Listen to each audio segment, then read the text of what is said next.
यहाँ सभी सम्मानित लोगों को प्रणाम करता हूँ, सभी का नमन करता हूँ, सभी का वंदन करता हूँ। सभा में उपस्थित आदरणीय doctor Rajesh Singh ji, principal secretary Vidhan Parishad, आदरणीय श्री राजेंद्र जी, पंकज जी, वरिष्ठ प्रचारक साहब, आदरणीय श्री अवनीश सिंह जी अभी हमारे चले गए हैं, विलसी साहब, हमारे आदरणीय श्री दीनानाथ श्रीवास्तव साहब, रिटायर्ड जज साहब, आदरणीय Shri Pankaj ji, senior advocate, Shri Ravitesh Pratap Singh ji, programme coordinator, doctor BK Singh साहब, श्री रघुनाथ जी यहाँ भी डीएम है, कैप्टन विक्रम सिंह साहब, और यहाँ पर उपस्थित भरत जी, वो सारे ही जानने वाले लोग हैं। एक बार पुनः आप लोग को सबको बहुत प्रणाम करता हूँ, नमन करता हूँ। आज हम लोग बहुत ही, जैसा सर लोगों ने कहा, सभी लोग बहुत वरिष्ठ हैं। यहाँ जितने लोग बैठे हैं सभी बहुत गंभीर हैं, सभी लोग बहुत जागरूक हैं। राजधानी लखनऊ वैसे ही हिंदुस्तान के सबसे पढ़े लिखे लोगों का शहर है। यहाँ की हर चीज़ पूरे विश्व में जानकारी रहती है, सारे जानकार लोग हैं।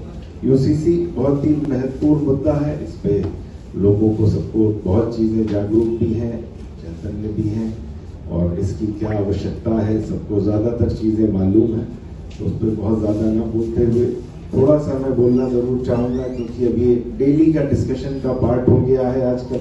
लाइफ के हमारे डिस्कशंस में यूसीसी होना चाहिए, क्यों होना चाहिए, क्या उसकी आवश्यकता है, क्या समस्याएं हैं, क्या समस्याएं हैं। समस्याएं तो एक है, राष्ट्र को क्या समस्याएं हैं, क्यों देश यूसीसी लाना चाह रहा है, और जिस वर्ग को समस्याएं हैं वो कौन सी कानून की बात कर रहे हैं। देश कानून से चलता है, रूल ऑफ लॉ से चलता है। एक रूल ऑफ लॉ हमारे कॉन्स्टिट्यूशन का बेसिक सिद्धांत है जो कहता है equality before law and equal protection by law. Law के सामने सभी बराबर हैं और लॉ सबको बराबरी से ट्रीट करेगा। जस्टिस फॉर ऑल है। तो एक वर्ग है महिलाओं का, बेटियों का, जिनका मैं मानता हूँ जिनका कोई धर्म नहीं होता, जिनकी कोई जात नहीं होती, बेटी बेटी होती है, माँ माँ होती है, उसका इक्वल अधिकार है। अब वो किस उसमें वर्ग में पैदा हुई, चाहे हिंदू में पैदा हुई, चाहे मुस्लिम में पैदा हुई, चाहे सिख में, चाहे पारसी में, चाहे ईसाई में, उस पर किसी का नियंत्रण नहीं। लेकिन अगर वो हिंदुस्तान में है, हम लोग सभी बहुत प्रोग्रेसिव सोच वाले लोग हैं, हम लोग सभी बहुत ही मॉडर्न आउटलुक वाले हैं, बहुत ही हम लोग की प्रोग्रेसिव विचारधारा है। उसको सारे राइट्स मिलने चाहिए, बेटी को, माँ को सारे राइट्स मिलने चाहिए। मेरा भी यही मानना है, परम आदरणीय मोदी जी का भी यही कहना है। कई कानून नहीं होने चाहिए, कुछ धर्मों में इस तरह के कानून हैं, ऐसा आदरणीय हमारे प्रमुख सचिव साहब बता रहे थे, उससे पहले भी बता रहे थे। ऐसी व्यवस्थाएं हैं, चाहे पॉलीगमी की हो, चाहे हलाला की बात हो रही हो, चाहे डिफरेंट टाइप ऑफ मैरिजेस, मस्यार हो या मुता विवाह हो, जो महिलाओं को एक तरह से माना जाए ठीक नहीं है, उनको एक बराबरी का हिस्सा नहीं देते हैं, उनको अधिकार नहीं देते हैं। वो महिलाओं को अधिकार मिलने चाहिए। ट्रिपल तलाक भी एक इस तरह की व्यवस्था थी, सरकार ने उसको खत्म किया और ऐसा कोई शोर शराबा नहीं हुआ। ट्रिपल तलाक कानून आया और सबने उसका स्वागत किया। मेरा मानना है यदि हम गंभीरता से इसको सबको समझाएंगे और जिस हिसाब से लॉ कमीशन, हमारा 22वां लॉ कमीशन सबके व्यूज को इनवाइट कर रहा है, बातें सुन रहा है, सबको उसकी बात, अपनी बात कहने का अधिकार है, अपनी बात कहनी चाहिए। फिर देश हमारा डेमोक्रेसी है, डेमोक्रेसी में अल्टीमेट राइट पार्लियामेंट का है, चुने हुए प्रतिनिधियों का है, आप वोट देते हैं, रूल ऑफ लॉ है और डेमोक्रेसी है। तो पार्लियामेंट तय करेगी, पार्लियामेंट में डिबेट्स होंगे, पहले भी पार्लियामेंट में डिबेट्स हुए। Directive principles of state policy में 44 में इसको लाया गया। आज की तारीख में सबसे बड़ा डिबेट है कि फंडामेंटल राइट्स हैं, सेक्शन आर्टिकल 25 हो, आर्टिकल 29 हो। आर्टिकल 25 कहता है फ्री टू फंडामेंटल राइट में everybody is free to profess his own religion. 29 article कहता है cultural and educational right, everybody is free to conserve his religion. दूसरी तरफ डायरेक्टिव प्रिंसिपल्स हैं जिसमें हमारे फाउंडिंग फादर्स, जैसे हमारे पुराने वक्ता, पहले वाले हमारे वक्ता कह रहे थे, चिंतन के बाद यूसीसी को directive principles of state policy में डाला गया, जो कि गाइडिंग प्रिंसिपल्स हैं। ये हमारे फंडामेंटल राइट्स हो चाहे डायरेक्टिव प्रिंसिपल्स हो, ये हमारे कॉन्स्टिट्यूशन की जान है, ये हमारे कॉन्स्टिट्यूशन की आत्मा है। ये कॉन्स्टिट्यूशन को गवर्न करते हैं, देश की पॉलिसीज को गवर्न करते हैं। यूसीसी को लागू करना, डायरेक्टिव प्रिंसिपल्स को लागू करना, कि फंडामेंटल राइट को क्या ये हिट कर रहा है, क्या ये आर्टिकल 25 को या आर्टिकल 29 को, फ्रीडम ऑफ रिलीजन और कल्चरल एंड एजुकेशनल राइट्स को हिट कर रहा है, इसकी बात है। सारे लोग यहाँ विद्वान लोग हैं। इस पे पहले भी पुराने समय में भी काफी चर्चाएं हो चुकी हैं, काफी विवाद भी रहा है। जब 25th अमेंडमेंट आया, आर्टिकल 31C डाला गया, उस टाइम कहा गया directive principles of state policy 39B और 39C फंडामेंटल राइट्स के ऊपर है। 39B था equal pay equal work, 39C था कि राइट टू लाइवलीहुड इंपॉर्टेंट है। इंदिरा गांधी जी का टाइम था, लगातार उस टाइम चल रहा था कि साहब ये फंडामेंटल राइट्स से ऊपर डायरेक्टिव प्रिंसिपल्स हैं। जो कांग्रेस आज अपना डिफरेंट व्यू ले रही है, तब डायरेक्टिव प्रिंसिपल्स को ऊपर मानती थी, फंडामेंटल राइट्स को पीछे मानती थी। 42nd अमेंडमेंट आया तो उन्होंने कहा सारे directive principles of state policy fundamental rights के ऊपर हैं।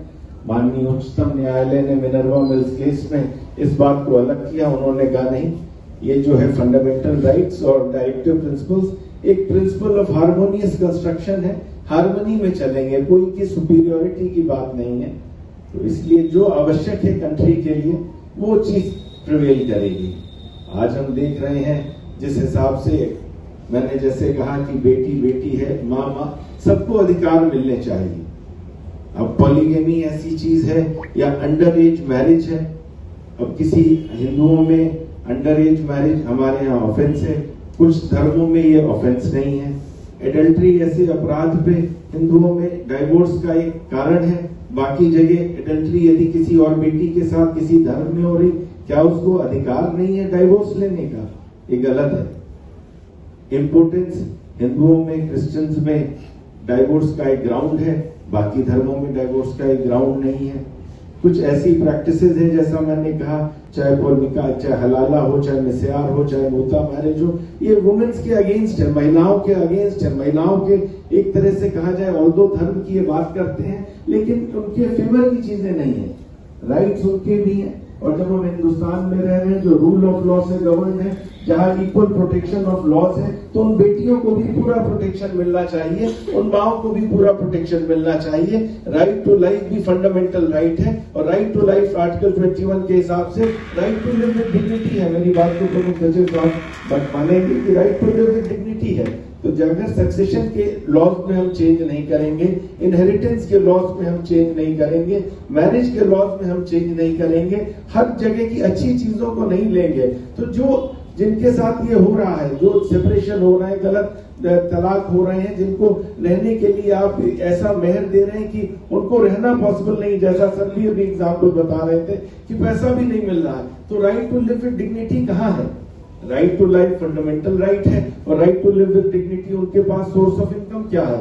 आपने तलाक दे दिया, आपने उनको छोड़ दिया, आपने इस म्यूता मैरिज करी, तो ये चीजें प्रोग्रेसिव सोसाइटी का एक साइन नहीं है। सोसाइटी बढ़ रही है, सोसाइटी प्रोग्रेस कर रही है, हमको फॉरवर्ड लुकिंग होना है।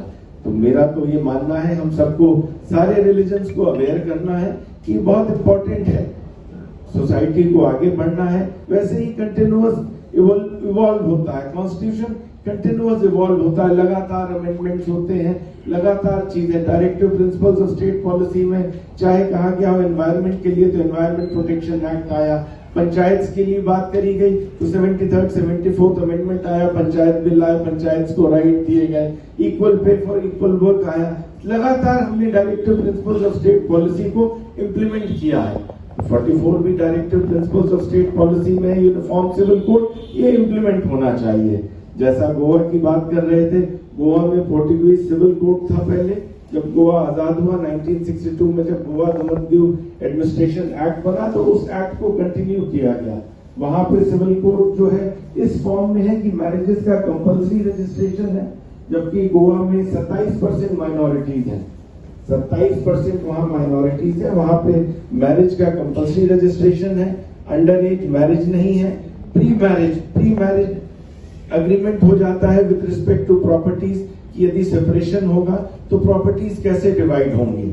कोई दिक्कत नहीं आ रही है, बहुत अच्छा चल रहा है, और मेरा मानना है यूनिफॉर्म सिविल कोड भी इंडिया में आएगा तो बहुत अच्छे से चलेगा। अपोजिशन जरूर है, लोगों की सोच है कि जितना एक आप किसी लॉ को धर्म से कनेक्टेड करते चले जाएंगे, कहेंगे धर्म के आधार पे लॉ नहीं, हमारा स्टेट का कोई रिलीजन नहीं है, but we are a forward looking country, we are a forward moving country. आज हम विश्व की 5वीं सबसे बड़ी अर्थव्यवस्था बन चुके हैं, आज हम एक विश्व की 4थी सबसे बड़ी मिलिट्री पावर बन चुके हैं।